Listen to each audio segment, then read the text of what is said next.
Hi, it's me again, Lovely B. Mendoza, and I'm going to present you today the magnitude of change. So, let's proceed. Magnitude of change. Magnitude of change is the second dimension of organizational change typology.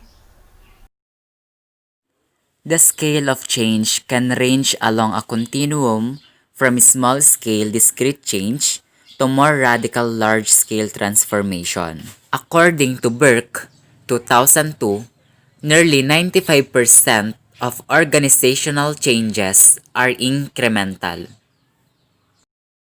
Incremental change. It aims to provide improvements. It basically aims to enhance the value and qualities of something so to provide a better and more useful change for all.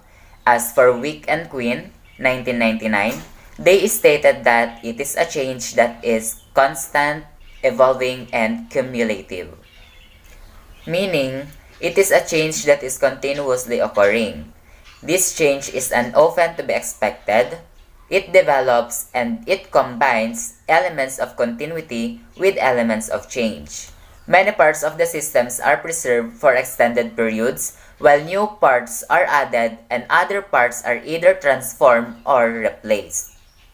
They tend to occur when individual parts of organization deal increasingly with one objective and one problem at a time, such as updating of processes, procedures, policies, and methods.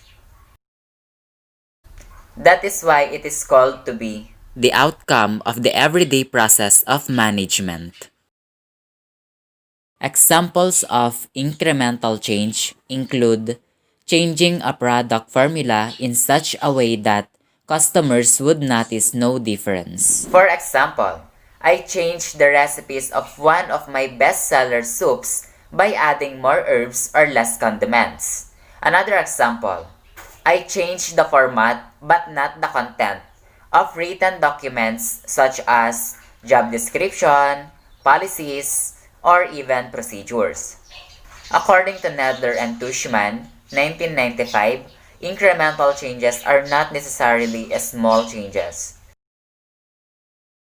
Incremental changes can be large in terms of the resources needed and their impact on people. For example, adapting reward systems to the changing labor market conditions, enhancing IT systems, and modifying the structure of a specific department. Any reflection? Transformational change. The turbulent nature that characterizes the environmental context of the 21st century means that the slow, plodding process of incremental change is not sufficient for all organizations. Instead, they rely on transformational change, which aims to redefine an organization's strategic direction, form, cultural assumption, and identity. This kind of change is also referred to as strategic, radical, or revolutionary. For some organizations, this is the only way for change to happen. Transformational change can involve a paradigm shift and completely new behaviors not only in one company but also across an entire sector or even country. It means doing things differently rather than doing things better. It might even mean doing different things, such as when Amazon changed from being an e-commerce bookseller to a content publisher to a device producer. Another example, transforming the traditional shopping virtually, or the creation of e-commerce market where you can order online. Such transformational change is often triggered by external forces. For example, technology innovations, such as cloud computing, are driving significant change in companies that traditionally own their software and hardware and keep them on the premises in data centers and other specialized facilities. Another transformational change is 3D printing, also known as additive manufacturing. For instance, shoes, bags, and other products are embracing 3D printing to speed up their production process. They are using technology to make multiple prototype versions at a previously impossible speed. So technological advances are being exploited to drive transformational change. Technological advances are being exploited to drive transformational change. Such transformational changes vary in their magnitude. Flamots and Reindel, 2011, distinguished three types of transformational change. Type 1.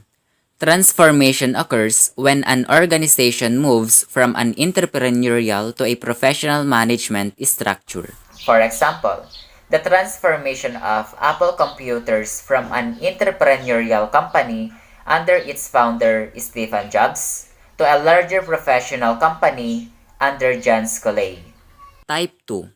Transformation involves the revitalization of an already established company. The organization remains in the same market but focuses on how to rebuild itself in order to operate more effectively. An example of this is Compaq Computers. In the 1990s, this company faced a changing environment, including changes in customers' need. This company re-engineered its operational systems, downsized, lowered its purchase and production costs, and placed more emphasis on teamwork. Type 3.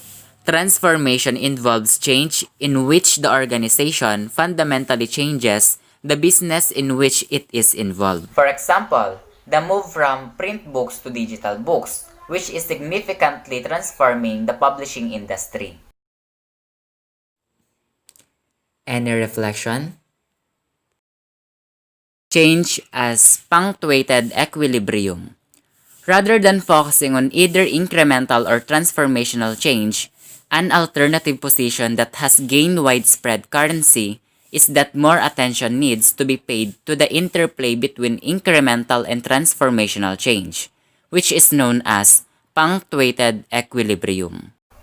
This occurs when change oscillates between long periods of incremental change and a short burst of transformational change that fundamentally alter an organization's strategy, systems, and structures.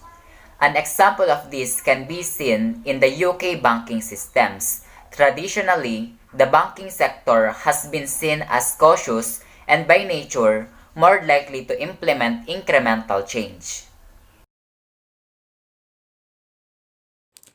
Any reflection?